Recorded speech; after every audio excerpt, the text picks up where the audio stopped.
इस परंपरा में महिलाओं की देवताओं से शादी कराई जाती है। फिर पुरोहित और ऊंची जाति के लोग उनसे संबंध बनाते हैं। इनके बच्चों के पिता का नाम नहीं होता। मजबूरन ये वेश्यावृत्ति और भीख मांगकर जिंदगी जीती हैं। देखिए दैनिक भास्कर की खास सीरीज पंथ में।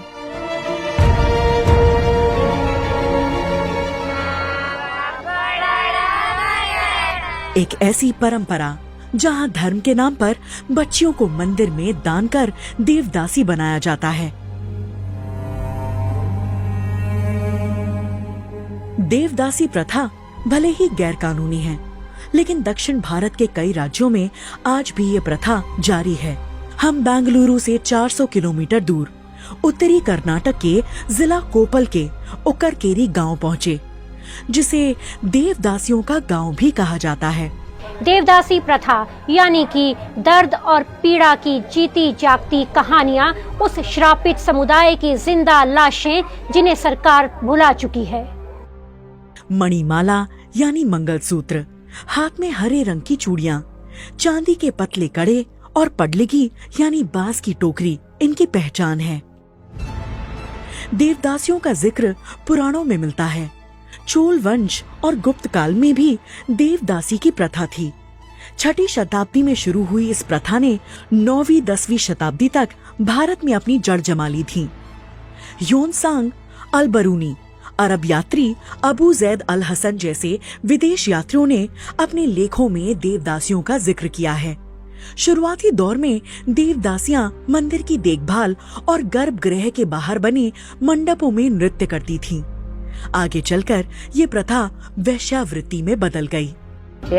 ऊंची जाति के मर्द हमारे साथ जब तक चाहें शारीरिक संबंध बनाते हैं। एक बार हम प्रेग्नेंट हुए कि दोबारा वो अपनी शक्ल नहीं दिखाते। हमारी किस्मत खराब है कि हम इसे शोषण भी नहीं कह सकते हैं। देवदासी महिलाएं शूद्र होती हैं।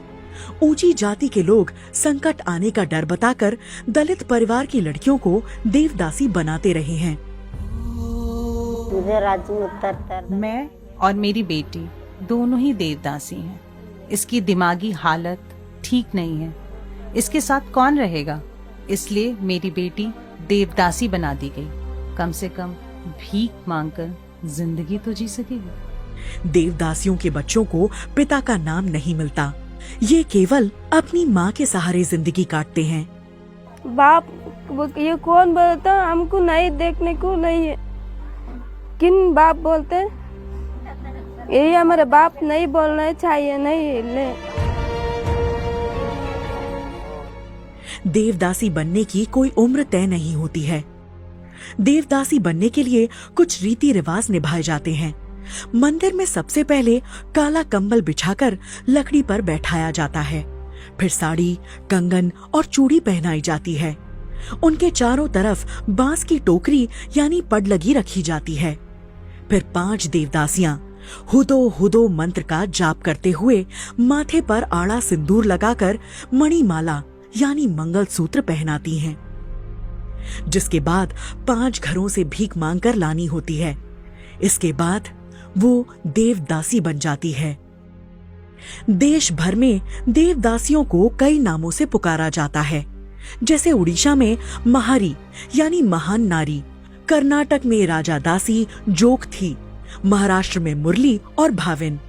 वहीं स्थानीय देवियां यल्लमा, होलगेमा और होसुरमा के नाम पर दलित महिलाओं को देवदासी बनाया जाता है। यह तीनों देवियां बहन हैं, जिनके मंदिरों में आज भी देवदासियां मौजूद हैं।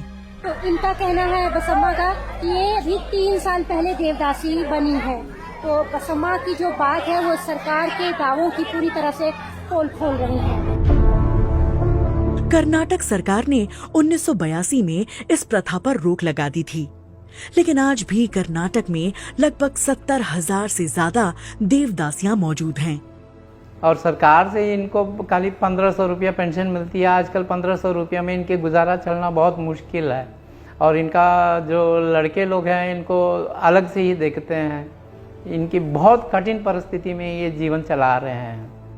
पूर्णिमा की रात देवदासियां देवियों को खुश करने के लिए सालों से मंदिर में पूजा पाठ की रस्में निभाती आ रही हैं। गोद में बच्चे लिए लोगों की खुशियों की दुआएं देती ये देवदासियां खुद के जीवन में खुशियों से दूर हैं।